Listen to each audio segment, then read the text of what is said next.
All right, we're on. All right, I'll call this meeting to order.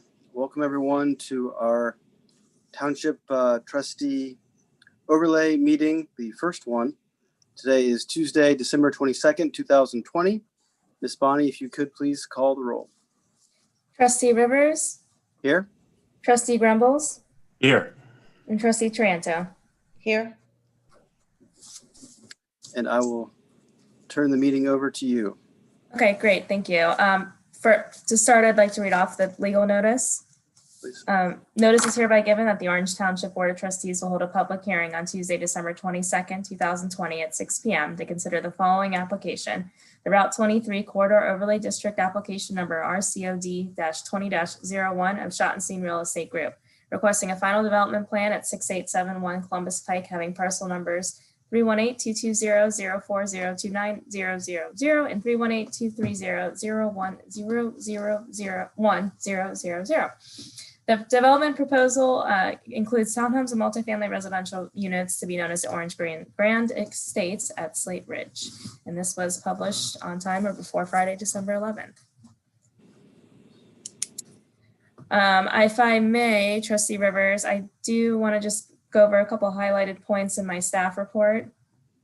Please do. So just to give a little bit of a background on this application, back in the subject area was originally approved in 2013 for Planned Elderly Residential District.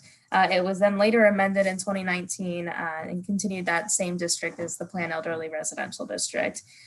So this application is the same location as that district. It is a portion of the two parcels that I listed in my legal notice. The surrounding areas, as you are all familiar with at this point, is off of the Home Road extension, and on the southern side of it is the Orange Grand Apartments that were recently approved last year. And if you drive by there, they're coming pretty fast, and it's been a great development. Just to give you an idea of the overlay district language, this development falls under the mixed use segment 2 area, or the number 2 sub area of the overlay. In each mixed use sub area, there are housing limitations and caps as pursuant to section 20.031 of the district text. The development falls under the segment area 2, which permits a maximum of 425 units. There are already 288 units within this segment area. Thus, their proposal is between 112 to 120 units. So that is under the 137 units available for this development. So overall, the concept of this and the development plan is permitted in this district. I did have some staff review. I don't want to go into it too detailed. I will have the applicant touch on that there is 2 options to this development plan. So Wes, when we get to that, I'd like you to touch on that. That each option is under the density maximum for this area, which it ranges between 5.46 to 5.85 units per acre. As far as development standards, they do comply with all that. They comply with the architectural elements. They comply with the open space. We had discussions with them as far as the amenity uses and just listing if they were to be alternatives to what's said on the plan to list those, and they did that. They comply with our parking requirements. They are requesting a couple divergences with the signage, and that Wes can touch on that too as well. That's also listed in my staff report here too. And then we did hold a tech review on December 1st of 2020. And those that were involved were zoning staff, our zoning consultant, planning consultant, our director of operations at the township, Fire Lieutenant Mike Clark, and the Regional Planning Commission was also there. And I believe I did provide the memo of all of our comments. And then after the tech review, we met with the applicant, and they did address all of our comments within that. Following that, we had the zoning commission work session, and we did have some members that had comments to share, and that is all outlined in the staff report as well. Nothing major. I think just some general questions that were easily addressed at that meeting. So as far as staff's recommendation goes, All comments have been addressed as mentioned, and we would recommend approval as per section 20.04 subsection G of the Orange Township zoning resolution, with the approval with the 3 divergences requested. Thank you. So, Anyone turn it over to the applicant? yes. Do I need to state my name, address? Please. Yes, please. Okay, awesome. So Wes Smith with Schonstein Real Estate Group. Address is 2 Easton Oval, Suite 510, Columbus, Ohio 43219. I just want to thank this board for allowing us to be in front of you this evening. With me is Don Hunter, also with Schonstein Real Estate Group, our Senior VP of Acquisitions and Development. To be respectful of everyone's time, I'll try to keep this short and sweet tonight. So the 120 acre development or 120 unit development in front of you is really a continuation of the public-private partnership that was formed back in 2018 between Orange Township, Delaware County, and the Olentangy School District. I want to thank Michelle and her team for all their hard work and effort and guidance throughout this process. As Michelle mentioned, we've addressed all of staff's comments. To touch on a couple points that Michelle asked, as far as the divergences are concerned, there are 3 minor divergences. One for temporary signage to allow for the length of time for the temporary signage to be 12 months after the final CO is received. And that temporary signage is just a marketing tool for our development to help lease it up. The second signage divergence is for a wayfinding sign per the RCOD overlay. There's a 3-foot requirement. We're asking for 8 foot. And these entry columns, which Michelle is showing you right now, mirror the entry columns that we are doing on the Orange Grand, what I'll call Orange Grand South. And then the third divergence was for the pathway along the frontage of Home Road west of Graphics Way. The letter that Michelle has pulled up in front of you is a letter from Delaware County Engineer's Office requesting that no pathway or sidewalk be along the frontage of this property all the way to US 23 west of Graphics Way.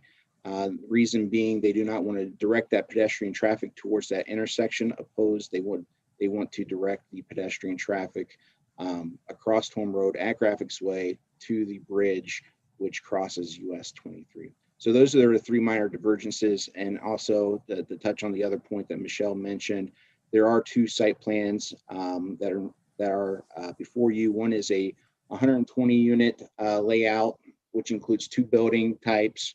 And then the second layout is for a 112 unit development with 3 different building types. And basically what this will do is give us flexibility to determine which route to go, which will best service the marketplace when it's time to make that decision to move forward on this development. So with that, like I said, I want to keep it short and sweet. Again, I want to thank everyone's time, and I'm here for any questions or comments.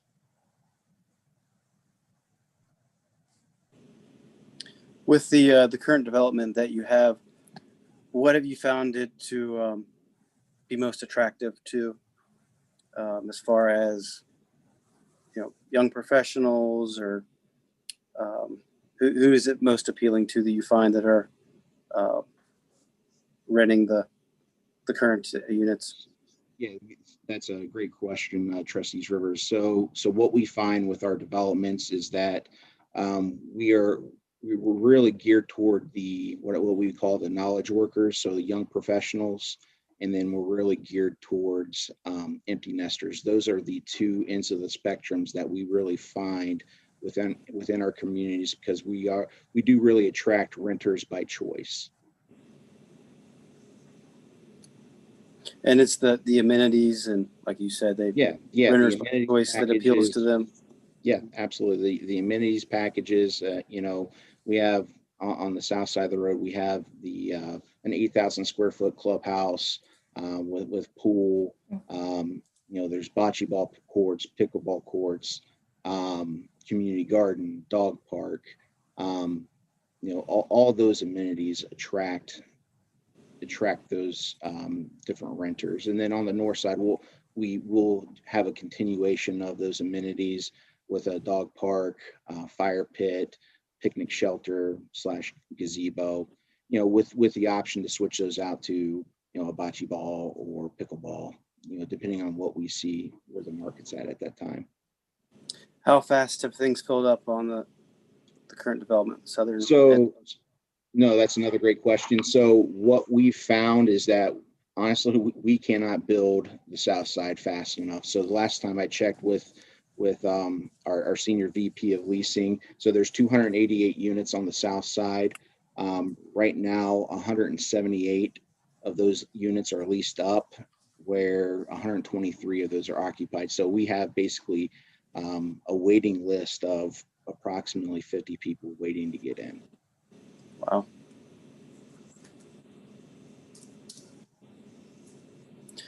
Do we have any other questions, comments?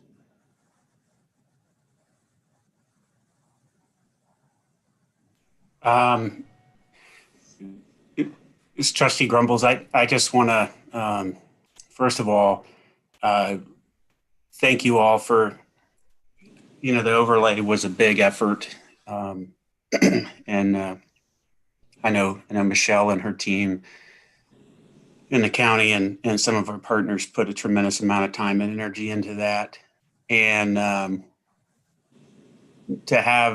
think the goal was really simple in my mind anyway, to provide an expectation or an offer, if you will, to our partners in the development community, and to say, this is our vision, and we want you to be a part of it, and invite folks in to build within the basic framework we provided. So to have the first application come in right away, the divergences requested are minimal, in my opinion. I think they're logical. It's signage and asking for flexibility as you're building to respond to market conditions without changing I think the vision or scope of what you're accomplishing with this property is understandable too. But to put when I went through the application, I was impressed with the materials. The properties, I think, look great. I think that the residents will be proud to call those home. I like the different structures, if you will.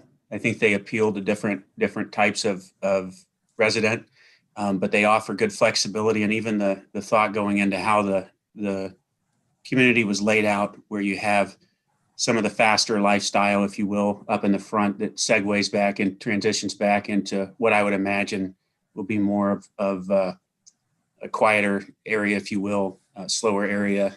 There you go. Back here, like this model here, where you have the ability to appeal to different folks. And this curb appeal is a fantastic representation of what I hope we see coming into our township, from a multifamily standpoint. I think they look great. They're higher end finishes. They, like I said, I think the square footage and the rent market where we're at, it offers the best case scenario for our township. The demand is there, as we heard, but most importantly, recognizing you as developers for listening to what our board and our collaborative efforts came out and said we're looking for, to respond in kind as a partner, a continued partner, because to your point, I know there was work done prior to work with the community and put your own dollars in to make this right, with Home Road and some of the infrastructure development, as opposed to simply displacing tax revenue. Adding your own dollars and your own investment is a good faith gesture. And I want to comment on that, because I want our residents and our community to understand that that's exactly the kind of partner we need to attract, and what our efforts to date have done to give developers with good faith and the kind of culture and approach that you guys bring forth to the table. So if we can form partnerships like this where you're investing in our community, that's a sign that you want to be here, that you want to grow with us, and that you're not simply turning and burning, if you will. And I'm really proud of the proposal. I'm proud of the work we've done, and it feels great to have someone come in and recognize what our intent was and respond with exactly what we were looking for.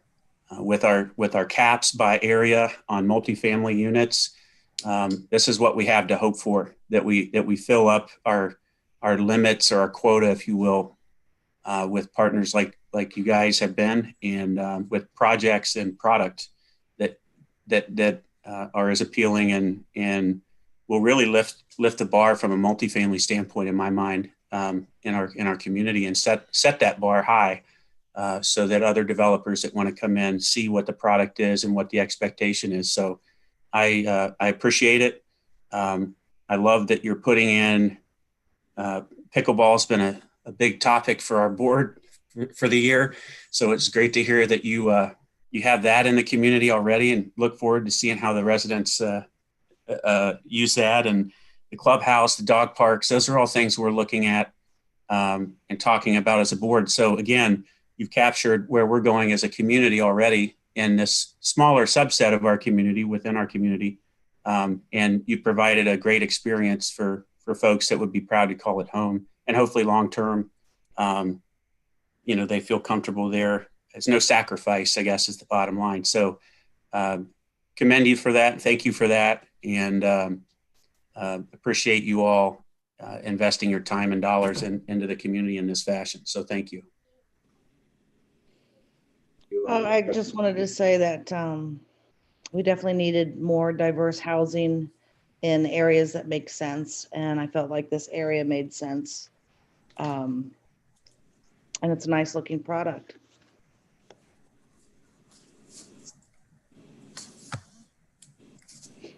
And anytime there's pickleball, it's always a good thing. That's the real story. That's the real story right there. It's all about the pickleball. Right. As touched on earlier, this was a partnership with several entities, which, that's never easy. And there was a lot of work in getting this project approved and off the ground. So it's great to see the first stages have the success that they're having, and obviously fill a need in our community. And I do think this is key to unlocking our commercial development potential along 23. I was really impressed how for phase 1 of the home road extension, how fast that was done, and I would love to see phase 2 move as fast, but I guess we'll see. I agree with that as well. It looks great over there too, but I was actually thinking about what you said today, Trustee Rivers, with serving as a catalyst for additional commercial development. And it's the reason I brought up the quota, because, when the multifamily is spoken for, which I think is probably going to be the first thing that gets accomplished in our overlay district, residents have to understand there's some complaints about, oh gosh, multifamily, this is where we would expect, that this is where we've told folks we want to put it. And so if they respond and they build it there, we can't complain. And we have to hope that we attract partnerships like we're speaking of today.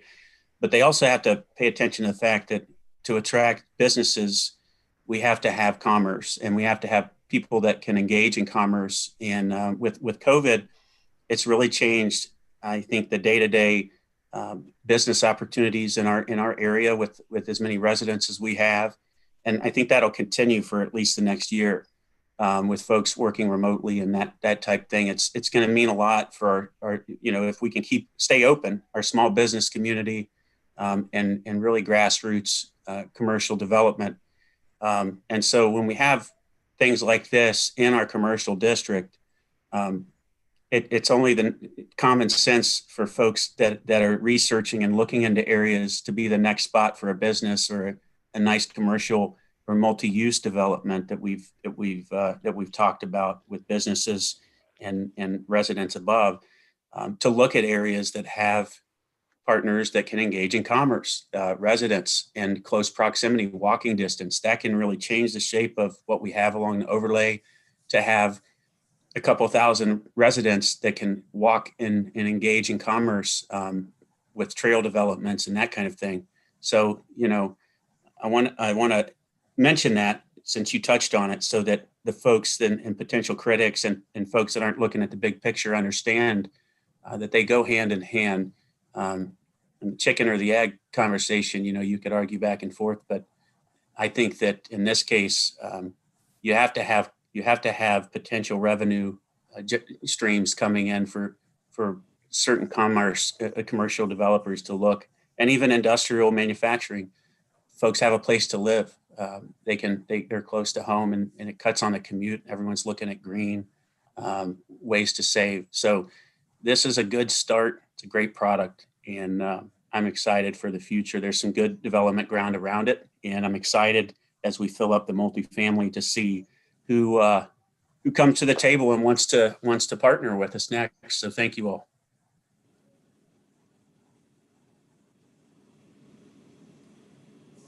If I may, just for the record, at the time of this report, we did reach out to the applicant to make very small adjustments to the signage plans and the landscaping plan.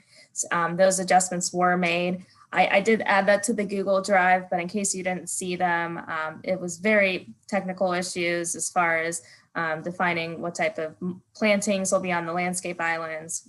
We don't permit mulch. That was taken off. We asked for the signage to be, the monument sign to be shown on the landscape plans. That was added. And then as far as the signage detail plans, we wanted the applicant to define them as wayfinding or monument. So that was added. And then the divergence request did change by 1 foot for the wayfinding signs, and that is now 8 feet as a proposal, as opposed to the 7 feet that was originally submitted. And that'll all be in the final plan book, correct? Yes. Thank you. And Michelle, historically speaking here, this is a really serious inquiry, and I want you to make sure that we take that into account in answering. Do we have any Munsell color chart violations, or are we in the clear with the Munsell color chart? Because I know in the past that we've had some sticking points with that, shades of brown, et cetera. Yes, the applicants agreed to stick with earth tones. Michelle, I'm joking. Another sarcasm. It's hard to tell when I can't see your face. No, I know. I apologize. Poor timing and bad sense of humor, but there's the apartments will not be neon pink, if that answers your question. I'm all earth tone, so appreciate that. Okay. So we did draft a resolution for your consideration this evening. The only thing I want to point out is since they do have 2 alternative plans, which either one complies with the district, we did ask that upon time of zoning compliance for the first building, they would settle or decide on what plan they're going to use, and that is outlined in this resolution here.